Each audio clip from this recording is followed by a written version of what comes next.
السلام عليكم ورحمة الله وبركاته.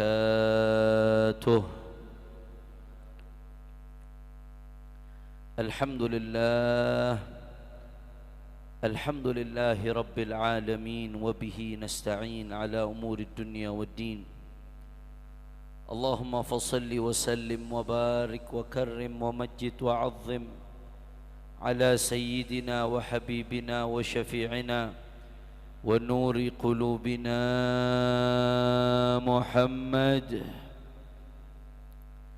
الفاتح لما أغلق والخاتم لما سبق ناصر الحق بالحق والهادي إلى الصراط المستقيم وعلى آله وصحبه حق قدره ومقداره العظيم. يا فتاح يا عليم. أما بعد.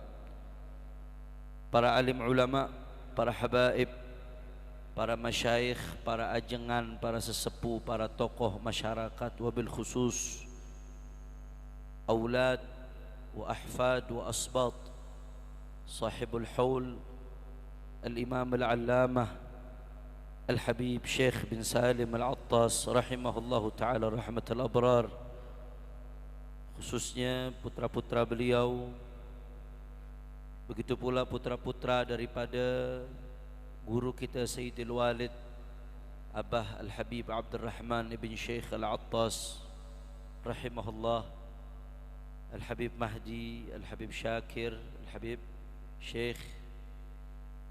Juga tidak lupa kepada guru-guru kita Syekhuna Kiai Haji Abdullah Mukhtar, Syekh Shadi Arbash, Dr. Al-Habib Hasan Al-Jufri, dan semua tidak saya sebutkan satu persatu, begitu banyak hadir tanpa mengurangi rasa hormat dan ta'zim saya kepada beliau-beliau semua.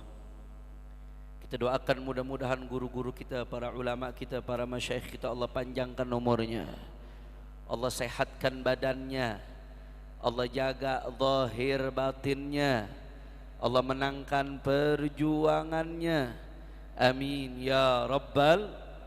Dan salam penghormatan yang paling istimewa saya hadiahkan kepada hadirin hadirat, muslimin muslimat, mukminin mukminat, baik yang hadir secara langsung di tempat ini atau menyaksikan melalui live streaming. Kita semua angkat tangan, kita minta sama Allah, mudah-mudahan berkat munasabah yang berkah ini tidaklah kita keluar dari tempat ini kecuali semua dosa kita diampuni oleh Allah. Yang sakit Allah angkat penyakitnya, Allah sehatkan badannya. Semua yang hadir dilapangkan rezekinya, diberkahi kehidupannya, amin ya rabbal. Ahiba'il kiram, alhamdulillah, pada pagi hari ini dan dari kemarin kita sama-sama telah menjalankan rangkaian Haul Al-Habib Al-Imam Syekh bin Salim Al-Attas, dan juga perayaan Isra dan Mi'rajnya baginda Nabi besar Muhammad sallallahu alaihi wasallam, sekaligus hataman kitab Sahih Al-Bukhari.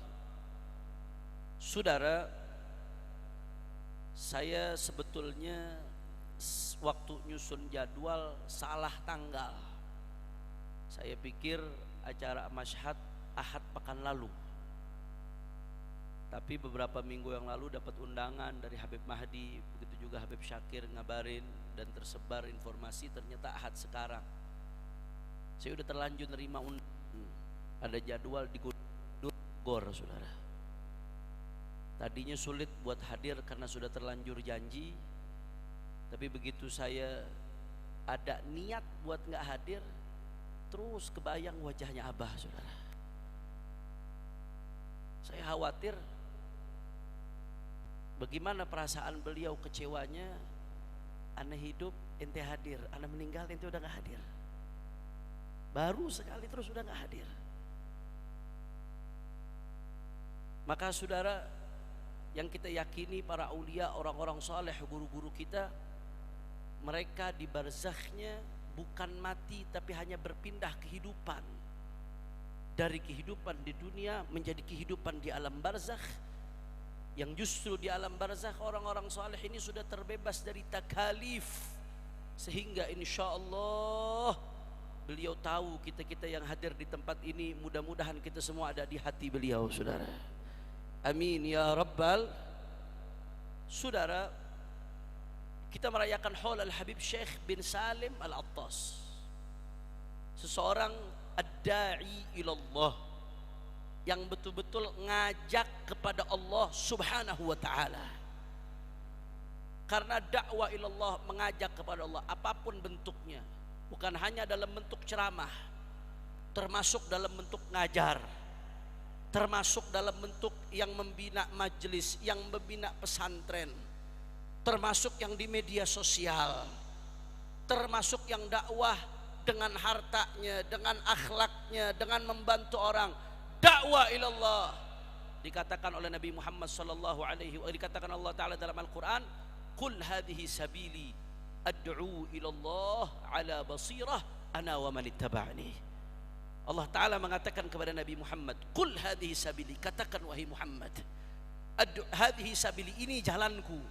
Bagaimana jalannya Nabi Muhammad? Ad'u ilallah, ngajak kepada Allah, bukan kepada perorangan, saudara, bukan kepada kelompok, bukan kepada partai, bukan kepada golongan. Ad'u ilallah, dengan berbagai macam cara dan sarananya, saudara, ngajak kepada Allah subhanahu wa ta'ala ala basirah, ala hujajin bayyinatin wadihah, dengan hujjah yang jelas, yang terang benderang. Itu jalannya siapa? Ana, jalannya Nabi Muhammad, wa man ittaba'ani, dan orang-orang yang melanjutkan dan mengikuti baginda Nabi besar Muhammad sallallahu alaihi wasallam. Maka ini bukan tugas main-main, saudara, ini tugas kita setiap yang ngaku ngikut Rasulullah sallallahu alaihi wasallam. Tapi kadang-kadang yang kita sayangkan, fenomena yang kita lihat sekarang, makin banyak dai, makin banyak majelis, tapi rasa-rasanya umat makin kering, saudara. Rasa-rasanya kok keadaan umat makin jauh dari Allah Ta'ala, makin jauh dari syariatnya Nabi Muhammad sallallahu alaihi wasallam. Apa yang salah? Kalau kita lihat Habib Syekh bin Salim Al-Attas, dilanjutkan Abah Habib Abdurrahman bin Syekh, nggak banyak gaya, saudara, nggak banyak model-model, tapi apa yang ditanamkan meresap ke relung-relung jiwa, jadi modal kehidupan kita sampai mati, saudara.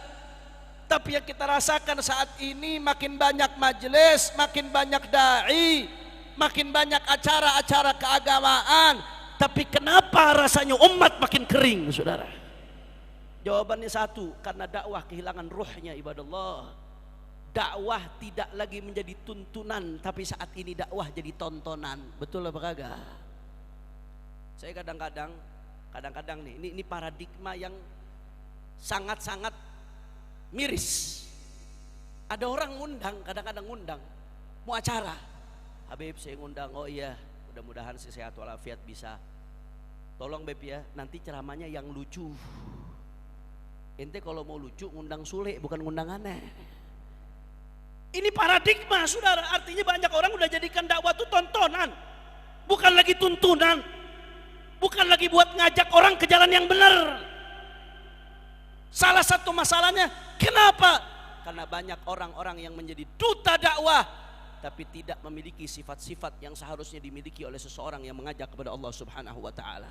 Ada satu kitab yang bagus, saudara, ditulis oleh seorang ulama Azhar, namanya Syekh Muhammad Al-Ghazali. Judul kitabnya Ma'allah Dirasatun Fid Da'wati Wad Du'at, karya Syekh Muhammad Al-Ghazali. Belum lama meninggal. Bagus sekali beliau nulis kitab itu, saudara. Di situ beliau tulis ada satu pembahasan, kalau seseorang pengen betul-betul menjadikan dakwah tuntunan, bukan tontonan, maka minimal ada 5 sifat yang harus ada dalam dirinya, saudara. Apa saja 5 sifat tersebut? Pertama, seorang yang mau jadi duta dakwah, dutanya Islam, sifat yang pertama harus punya as-silatu billah, punya hubungan sama Allah.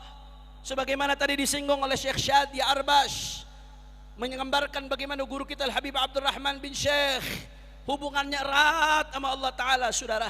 Sebab seseorang yang gak punya silah billah, munqati' anillah, terputus dari Allah, hatinya kosong dari Allah, bagaimana dia mengajak kepada Allah subhanahu wa ta'ala, saudara?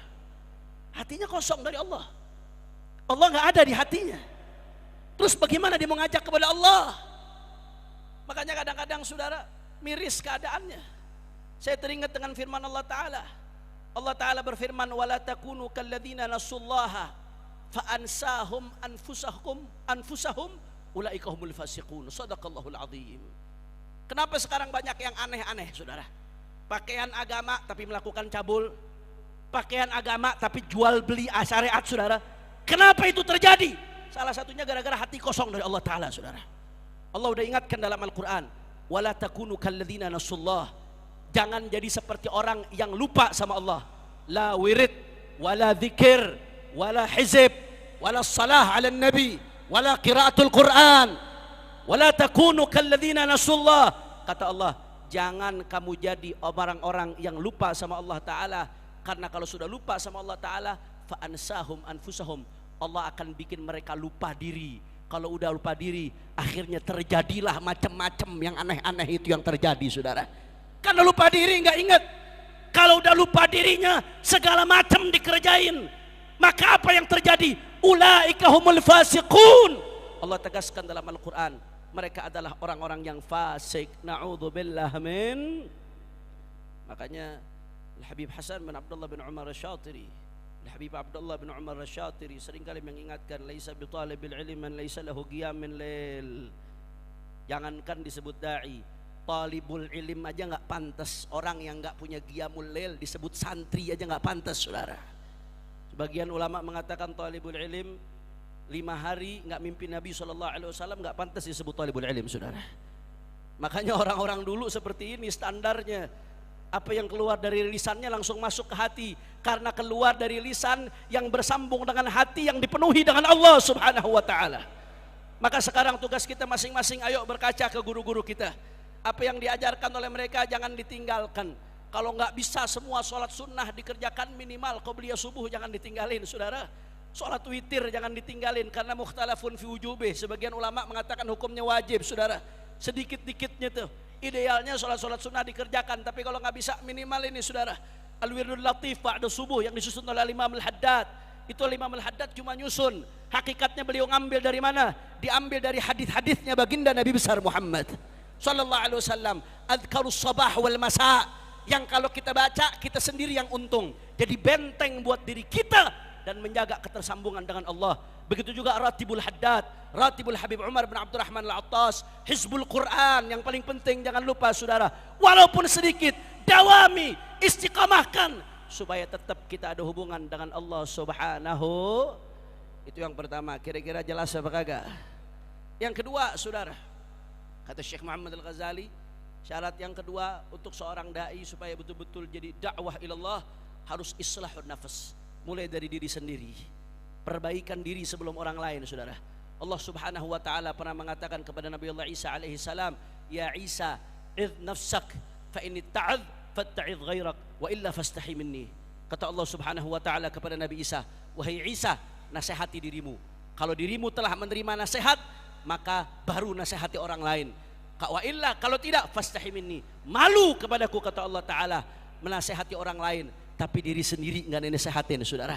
Maka Imam Al-Ghazali mengingatkan dalam berbagai kitabnya bagaimana yang namanya hierarki perbaikan di tengah kehidupan manusia. Kata Imam Al-Ghazali, orang yang gak bisa perbaikin dirinya sendiri, bagaimana mau perbaiki keluarganya saudara? Gak bisa perbaiki keluarga, bagaimana mau perbaiki lingkungan? Gak bisa perbaiki lingkungan, bagaimana mau perbaiki negara? Gak bisa perbaiki negara, bagaimana mau perbaiki dunia? Mulai dari diri sendiri. Makanya Imam Al-Haddad mengatakan, wal qasdu dzikru nasihatin wa wasiyatin lin nafsi wal ikhwani idh kanu ma'i. Kata Imam Al-Haddad, tujuan dari apa yang beliau sampaikan enggak lain dan bukan wasiat, nasihat buat diriku sendiri. Sekelas Imam Haddad mengatakan, diriku sendiri dulu. Apa yang disampaikan ditujukan buat dirinya saudara. Lin nafsi wal ikhwani idh kanu ma'i, buat diri sendiri, baru buat orang-orang di sekelilingnya. Tapi memang kita nggak pungkiri, Imam Al-Ghazali dalam Ihya Ulumuddin menyampaikan yang namanya nahi munkar itu nggak disyaratkan harus jadi orang baik. Hatta orang fasik tetap kena kewajiban amar ma'ruf nahi munkar. Bahkan Imam Al-Ghazali kalau kita ngaji Ihya itu ngasih contoh yang cukup ekstrim. Apa contohnya? Ala muta'atil kas an yunkira 'alal jullas. Ala muta'atil kas an yunkira 'alal jullas. Ini kalau bahasa orang Betawinya, orang lagi nyekek botol, saudara, lagi mabok, tetap wajib inkar terhadap orang yang lain yang lagi mabok, saudara. Maboknya dia nggak menggugurkan kewajiban dia untuk nahi munkar terhadap orang mabok yang lain, saudara. Artinya kewajiban amar ma'ruf nahi munkar walaupun kita belum baik tetap. Tapi mau sampai kapan? Kalau orang bisa menasehati orang, nggak bisa nasihati dirinya sendiri, ibarat lilin. Lilin itu bisa menerangi sekitarnya, tapi diri sendiri hancur, saudara. Itu perumpamaan. Orang yang bisa nasihati orang lain, bagus. Dia menjalankan kewajiban nahi munkar. Tapi jangan lupa, diri sendiri juga wajib kita nasihatin. Agar kita nggak jadi lilin, menerangi sekeliling, tapi membakar diri sendiri. Na'udzubillah min. Itu yang kedua. Kira-kira sampai sini jelas apa kagak? Jadi yang pertama as-silatu billah, yang kedua islahun nafas. Ini yang ketiga nggak kalah penting. Ini salah satu sababul masaib yang terjadi sekarang, saudara. Syaratnya yang ketiga diqqatul fahmi lid-dini wad dunya. Untuk seseorang bisa mengajak kepada Allah Ta'ala dengan berbagai macam cara. Diqqatul fahmi lid-dini wad dunya, harus punya pemahaman yang mendetail terhadap agama dan terhadap realita yang terjadi di sekitarnya. Karena seorang dai itu seperti tabib, seperti dokter, mengobati, saudara. Maka tabib minimal harus punya dua ilmu. Ilmu yang pertama, dia harus punya ilmu tentang obat-obatan. Obat A buat penyakit A, obat B buat penyakit B. Dia harus menguasai itu, saudara. Bagaimana cara menangani sebuah penyakit, itu ilmu yang harus dikuasai oleh dokter. Tapi itu saja nggak cukup. Yang kedua, dokter itu harus bisa mendiagnosis penyakit pasiennya. Harus bisa. Kalau dokter asal ngobatin tanpa diagnosa yang benar, bisa kacau, saudara. Salah obat, fatal, saudara. Begitu juga dai. Agama ini turun buat jadi tuntunan, buat jadi solusi di tengah masyarakat. Bukan sekedar suturun tukra, bukan sekedar baris-baris yang dibaca, saudara. Makanya kalau kita lihat Al-Quran turun munajjaman, berangsur-angsur 23 tahun. Banyak dari ayat Quran nazala li sabab, turun karena ada sebab, saudara. Begitu ada kejadian, turun ayat Quran jadi solusi. Begitu ada kejadian, turut ayat Quran buat ngatasi. Begitu juga hadis Nabi. Kam min hadis lahu sabab, saudara. Berapa banyak hadis Nabi ada sababul wurudnya. Ada kejadian ini Nabi ngasih sikap, ada kejadian ini Nabi ngasih pernyataan. Karena Islam ini datang buat jadi solusi buat kehidupan manusia, bukan sekedar lembaran-lembaran yang dibaca, saudara. Maka seorang dai satu harus punya ilmu yang cukup. Man lam yatafaqqah fiddin, man yuridillahu bi khairan yufaqihu fiddin. Kalau dia sendiri nggak punya ilmu agama, terus apa yang mau diajarin, saudara? Dia mau ngasih obat dari mana, saudara? Banyak ulama-ulama kita negor, Habib Hasan Syatiri, ulama-ulama guru-guru kita, saudara, menegor. Berapa banyak orang-orang yang lagar al-mukhtasar, walagar safinah, walagar kitab-kitab syariat, tapi mau menyelesaikan masalah umat. Min fain bayajibul hulul. Dari mana dia mau datangkan solusi buat umat kalau dia sendiri nggak tahu syariatnya Nabi Muhammad? Satu, saudara, dia harus punya tahu obat-obatan itu apa. Dan yang kedua, seorang dai harus tahu lingkungan di sekitarnya, realita yang terjadi. Itu diagnosis penyakit. Oh, di sini judi online lagi banyak. Oh, di sini LGBT lagi banyak. Oh, di daerah ini, saudara, yang namanya riba lagi banyak. Yang main bunga bank banyak, saudara. Oh, di daerah ini, saudara, banyak meninggalkan sholat. Oh, di sini banyak yang buta huruf Quran. Dai harus tahu, saudara. Supaya apa? Supaya bisa memberikan obat yang tepat untuk penyakit yang tepat, hadis yang tepat untuk masalah yang tepat, ayat yang tepat untuk kejadian yang tepat. Sebab kalau bisa memberikan ayat, memberikan hadis, tapi tidak diletakkan pada tempatnya, akhirnya yufsidu aktsar mimma yuslih. Akhirnya lebih banyak merusak daripada memperbaiki. Na'udzubillah min. Karena kadang-kadang beda keadaan, beda sikap. Pernah dalam sebuah riwayat Rasulullah Sallallahu Alaihi Wasallam ditanya tentang seseorang, apa hukum ya Rasulullah, apakah boleh mencium istri ketika puasa? Tentunya cium tanpa menelan sesuatu, saudara. Boleh atau tidak? Yang satu nanya, Nabi jawab nggak boleh. Yang satu lagi nanya, Nabi jawab boleh, saudara. Sahabat heran, kok pertanyaannya sama, orang yang nanya beda, jawabannya beda, saudara. Ini ada apa ini? Kok bisa beda-beda jawabannya? Pertanyaannya sama. Masalah nyium istri ketika puasa. Ternyata begitu diteliti, orang yang nanya sama Rasulullah keadaannya beda. Yang satu yang nanya anak muda, masih on fire saudara. Nanya hukum nyium istri di bulan Ramadan lagi puasa, sama Nabi dilarang. Karena berpotensi offset ngerembet ke yang lain-lain. Yang satu lagi udah CB, udah off, udah gak ada setrumnya saudara. Nanya sama Nabi hukum nyium istri di siang hari bulan Ramadan, sama Nabi dibolehin. Beda masalah, beda solusi. Walaupun kasusnya satu.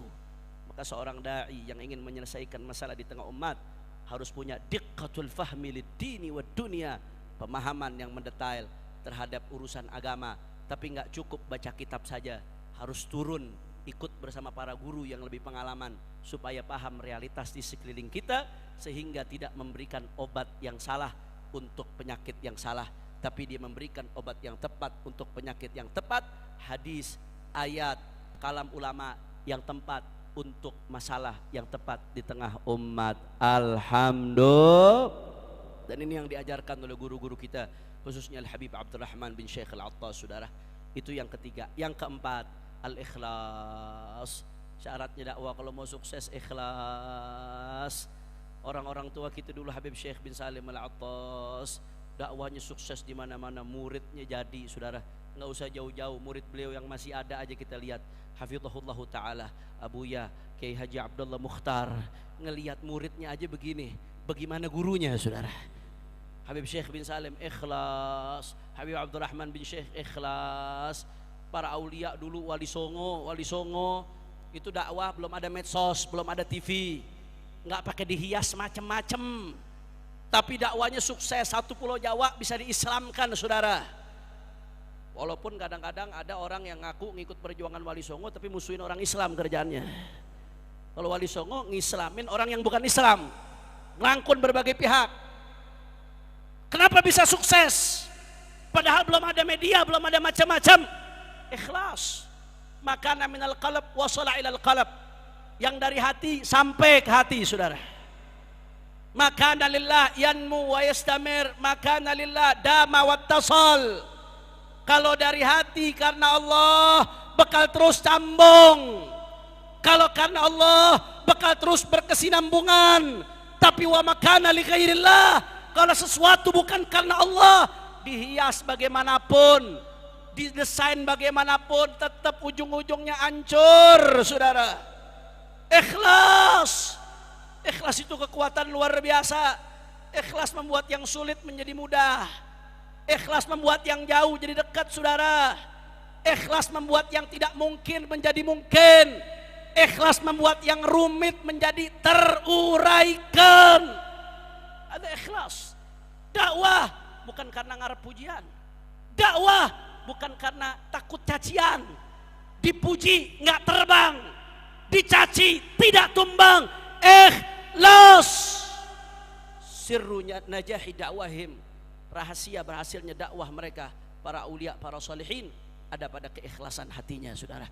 Mudah-mudahan kita kebagian ikhlasnya mereka. Amin ya rabbal. Yang terakhir, yang kelima, ibadallah. Apa yang kelima? Asy-syaja'ah, kata Syekh Muhammad Al-Ghazali. Yang namanya ngajak orang ke Allah itu butuh syaja'ah, butuh keberanian. Sebab ngajak orang ke Allah itu nyampaikan hak, nyampaikan kebenaran. Begitu kebenaran disampaikan, mau caranya tegas, mau caranya lembut, pasti akan banyak hawa nafsu yang gak terima saudara. Rasulullah SAW kurang lembut apa di Fatrah Mekah? Nabi kurang lembut apa? Dicaci, dimaki, dilemparin kotoran, Nabi diludahin, yang ngeludahin dikasih hadiah sama Nabi SAW saudara. Kurang lembut apa Rasulullah? Kurang hebat apa Nabi Muhammad? Tapi dimusuhin sedemikian rupa, diancam, dibujuk, mau tahta dikasih tahta, mau harta dikasih harta, mau wanita dikasih yang paling cantik. Tapi apa kata Nabi Muhammad? Lau kana syamsu biyamini wal qamara biyasari ala an atruka hadal amr wallahi lan atrukahu hatta adharahu Allahu au ahlik dunah. Kata Nabi Muhammad, jangankan harta, tahta, wanita, Nabi gak peduli saudara. andai matahari di telapak tangan kananku, bulan di telapak tangan kiriku, supaya aku tinggalkan dakwah ini, kata Nabi Muhammad, wallahi, demi Allah, aku gak akan ninggalkan sampai diberikan kemenangan oleh Allah atau aku mati di dalam perjuangan ini, saudara. Sallu ala Nabi Muhammad, sallu ala Nabi Muhammad. Isyhadihi syaja'ah. Keberanian macam apa seperti Rasulullah sallallahu alaihi wasallam? Kecil kita, saudara, dibandingkan keberaniannya Rasulullah. Maka keberanian adalah salah satu syarat mutlak buat kita nyampaikan kebenaran. Maka untuk berani, kata ulama, untuk berani syaratnya ada dua, saudara, supaya kita berani. Apa syaratnya supaya berani? Satu, jangan ngarep dari orang. Karena kalau udah ngarep dari orang, nggak bakal berani, saudara. Ar-raghbah fima fi aidin nas. Ngarepin dari orang bikin keberanian kita hilang. Ada orang biasa nyumbang 10 juta sebulan, maksiat depan kita, wah urusannya kalau gue tegur kagak ditransfer lagi nih. Udah ngarep dari orang, nggak bakal berani ngomong, saudara. Kita lihat Habib Abdurrahman bin Syekh, ma yarju illa minallah, nggak ngarep dari Allah. Makanya mau siapa lagi kalau salah ditegur sama beliau, saudara. Nggak ada urusan. Siapa aja kalau salah ditegur, diingatkan. Itu Sayyidul Walid Habib Abdurrahman bin Syekh. Kenapa? Karena nggak ngarep dari orang, saudara. Ini yang mesti ditanamin. Begitu ulama, dai, ustadz ngarep dari orang, saudara, harapan kepada orang lain membuat kita nggak berani menyampaikan kebenaran kepada dia. Itu fakta, saudara. Dan yang kedua, syaratnya supaya kita berani apa? Kita berharap cuma apa yang dari Allah Subhanahu wa taala. Dan sadar bahwasanya siapapun yang berusaha buat keburukan, kalau Allah nggak kehendaki nggak bakal sampai. Siapapun berusaha berbuat baik sama kita, kalau Allah nggak kehendaki nggak bakal sampai. Makanya ketika dakwah, sebagian daripada guru-guru kita meneriakkan Allahu Akbar.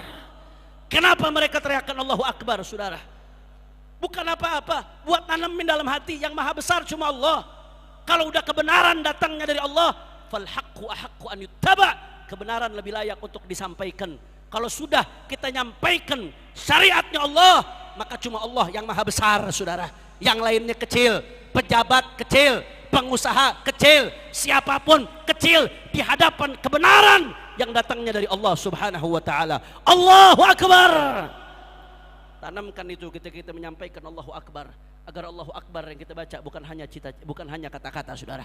Maka 5 hal penting supaya ruh dakwah kembali di tengah-tengah kita agar keadaan umat lebih baik. Yang pertama, as-silatu billah, harus punya hubungan kepada Allah. Kalau sudah punya hubungan kepada Allah, maka ruh dakwah akan kembali. Yang kedua, islahun nafas, perbaiki keadaan. Kalau kita sudah memperbaiki keadaan kita, maka dakwah akan menjadi tuntunan, bukan sekedar tontonan. Karena dakwah itu mulai dari diri kita sendiri, saudara. Yang ketiga, diqqatul fahmi lid-dini wad dunya, betul-betul punya pemahaman yang detail terhadap urusan agama dan terhadap realita di sekeliling. Kalau sudah begitu, dakwah akan betul-betul jadi tuntunan untuk menyelesaikan masyarakat di sekitar dengan solusi yang datang dari syariatnya Nabi Muhammad sallallahu alaihi wasallam. Dan yang keempat, ikhlas. Ikhlas adalah ruh utamanya dakwah, saudara. Dan yang kelima, syaja'ah. Kalau sudah syaja'ah, apapun resikonya, tuntunan akan terus disampaikan. Yang penting bisa memperbaiki umatnya Nabi besar Muhammad sallallahu alaihi wasallam. Kira-kira sampai sini jelas atau tidak? Jelas atau tidak? Siap lanjutkan dakwah para guru-guru kita? Siap lanjutkan perjuangan mereka? Sukabumi semua angkat tangannya, takbir. Sallu ala Nabi.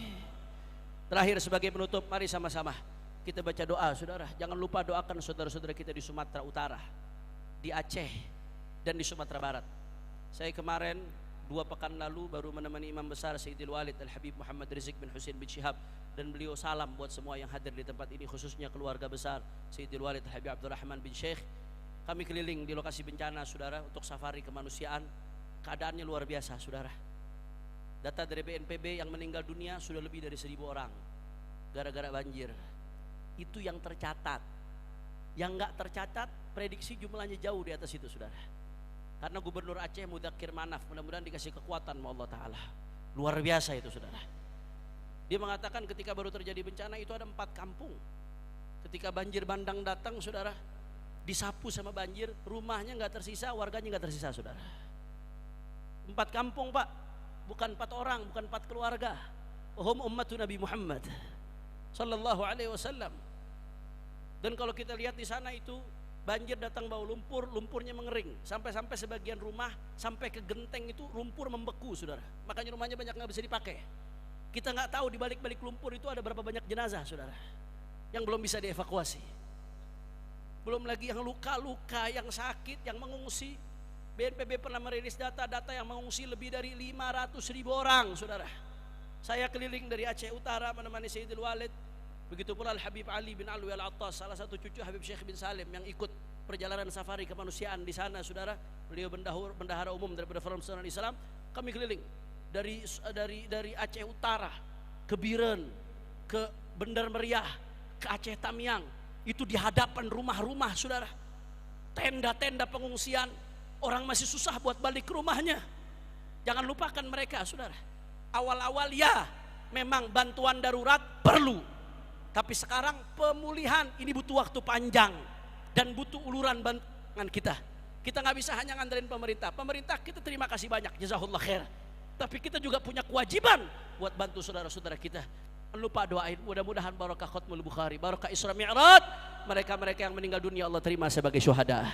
Yang sakit Allah angkat penyakitnya, Allah sehatkan badannya. Yang kehilangan harta benda, kehilangan rumah diganti dengan yang lebih baik oleh Allah. Mudah-mudahan barakah Khatmul Bukhari dan barakah orang-orang saleh, khususnya barakah Isra Mi'raj Nabi. Allah jauhkan negeri kita dari bala, Allah jauhkan negeri kita dari musibah, Allah jauhkan dari bencana zahiran wa batinan. Dan jangan lupa doakan, saudara. Ini Isra Mi'raj erat kaitannya dengan Masjidil Aqsa. Tanpa Masjidil Aqsa nggak ada Isra Mi'raj. Masjidil Aqsa di Palestina. Palestina masih dijajah sampai sekarang.